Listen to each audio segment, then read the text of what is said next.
Hey guys, welcome back to the Boar Shed. We've got a Ranger build, V6 turbo diesel wild track. So that's the platform that came to us. It did have a tub on it, and that has now gone in the bin because of the setup that we have done here. Our customers are literally hitting the road.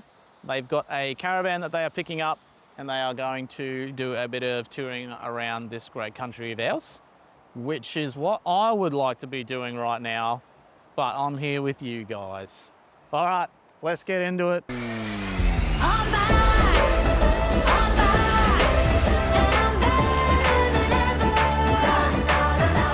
ARB bar work for the front on the Ranger. Now, if you didn't know, ARB's got a ton of gear for the Rangers because they have an association with Ford on this particular vehicle. So that's probably why you'll see a lot of ARB things that happen to the Rangers. Anyway, let's get into this new version of bar though. The thing I do like about these is the nice inserts that they do now. They're pretty cool. It maintains all your factory sensors, so don't freak out about that. Camera, radar, all that stuff still operates, still works totally fine. No issues there. That's all a part of the bar. As you can see, GME whip on the front of the bar here, and that is helping run the XRS Connect unit that is inside. We got the Ultimas, Nava lights on the front for the spotties. Let's move down and back a little bit and we'll talk about suspension and what we did GVM wise. So this has gone to our mates at ARB. They threw the BP51 GVM upgrade into this vehicle, and the weight that you now get is 3.5 tons. So it is a pre-rego setup that's gone into this vehicle, and it is a 3.5 ton GVM that we have achieved on the vehicle, along with their axle load ratings that are done as well. So you've got an increase on your front and rear axle load ratings included in that setup. So that has been done. The BP51s have been around for a good while, and they're not a bad thing, that's for sure. They do the job. They've got rebound and compression adjustability in them as well. So if you're looking for a shock that is something greater than just a standard type, 2-inch lift space, that's what the BP51s are all about. So these guys wanted to go down that road because of what they'll be doing, which is a lot of off-road touring and towing as well. So they are going to handle that for sure. Staying underneath the car, we've got the ROH Assaults, and we've wrapped them in some Geolander XATs from Yokohama. One of my favorite ATs. Right, let's stay downstairs. You might see right down the bottom, I've got some Brown Davis bash plates. So Brown Davis makes a kit that goes all the way from the front, right at your bar work, right down to the back, and it even covers the fuel filter and all that type of stuff that's further down the rear as well, gearbox transfer, all that kind of stuff. Massive, massive plate system, and it's protecting the underbody of the vehicle very, very well. And also incorporated in this build, we do have the Brown Davis long range tank that they do for the Ranger as well. Massive, massive upgrade to 160 litres in the diesel variant. If you've got a Raptor, you can also get one in those as well. They are 140 litre upgrade. Clear views.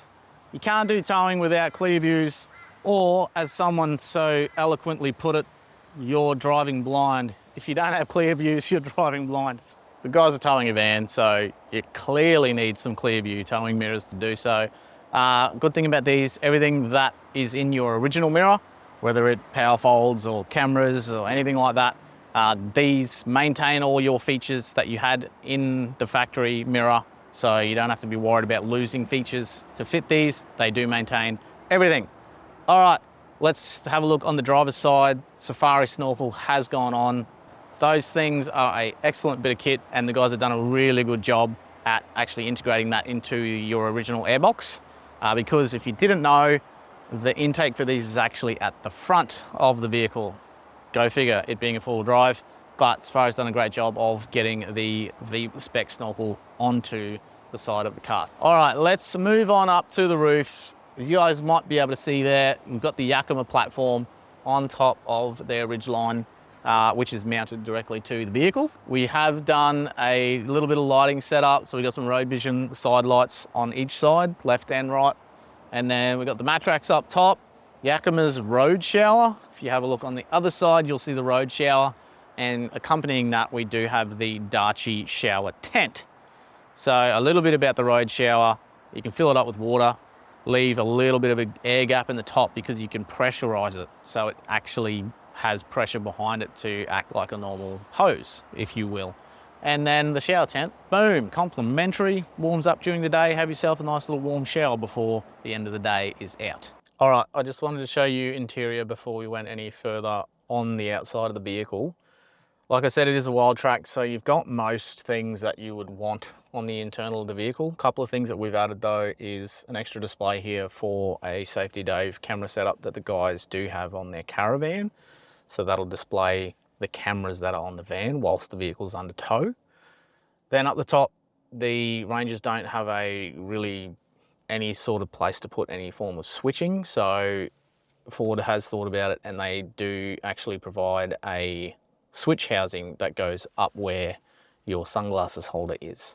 So we've got things like our spotlights, our auxiliary lighting on the roof is all switched from here, and we've got a pass-through up there for the UHF. So when the guys want to use it, simply click it in, and I do have the magnetized mount for it up there. So if you're forward driving, you can easily grab it, say g'day, whatever you need to do, plonk it straight back up there, and it is out of the road because in mine, I've got two UHFs and I have them down kind of in my console area. It gets very messy very quickly. So having them up top, which is what I did in Amy's Ranger as well, makes it super, super clean, out of the way. And like I said, if you don't want to use it, simply disconnect it, put it in the glove box in the center console, and it neatens up the interior of the car. So that's all that we've pretty much done on the inside of the vehicle, because being a wild track, not much that you really need to do. So let's go and have a look at the bum end of the car. Welcome to the back end. You might be wondering what this is if you don't follow us regularly. This is our BAW spec chassis mount system, and that's built by Austerrain here in Brisbane. So Josh and the team build these units specifically for ourselves. It's very similar to theirs, but we've got a couple of things that are our own, and a couple of ideas that we've worked with those guys to produce what you see in front of you. So enough chitter chatter about that, let's run over it. Destination 4-wheel drive 270 awning has gone on this particular one at the requests of our customers. Super cool bit of kit, and I can say without a shadow of a doubt, this thing holds up very well in the breeze. If it gets stupidly crazy, which is what I was in, I literally tied down 2 points and the thing held up all day long, no issue at all. So very impressed with that. Very cool bit of kit. Let's start on the bottom toolbox, and then we'll get to the inside of the actual canopy. They are central locked as well. All of the locks on the actual canopy, bar the trundle drawer. That's the only one that is not central locked.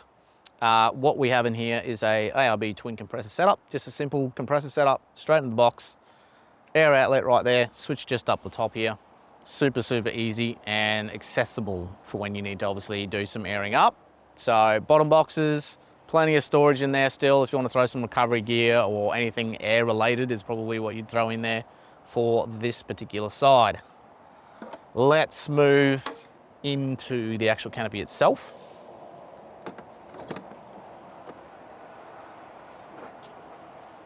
Okay, so internals, we've teamed up with Craig and the team at OTS, Outback Touring Solutions, for our drawer setup that's actually inside the vehicle. Now, on this side, it's going to chop and change depending on what setup someone would like. But for these guys, we've got one large drawer, and then we've got your 85 Bushman upright. I've got a little shelf set up in the front here as well, just for your bits and bobs, your knickknacks, or even if you wanted to throw some condiments. There you go, there's a word for you, into there. That's a bit of a use for the space there as well. So you got your 85 upright, and then snuck in behind the fridge, which I'll show you guys on the other side, is our battery, and then our battery power system on the other side. But super, super good storage space in here. And you do have a pull-out top. Now, this acts as a bench top, but on the bottom side, you can actually remove this completely. And it's a little table, so you can actually set it up on the ground if you wanted a bit of removable table space from the actual vehicle. Teflon sliders on these as well, which is really cool. And away you go. So you got a big drawer on this side. We do have T-nuts in the top as well of the drawer system. If you don't know what they are, they're basically like a nut that is on the bottom side of the actual drawer, and you can literally run an eyelet into it. I'll show you guys on the other side because we've got a few over there.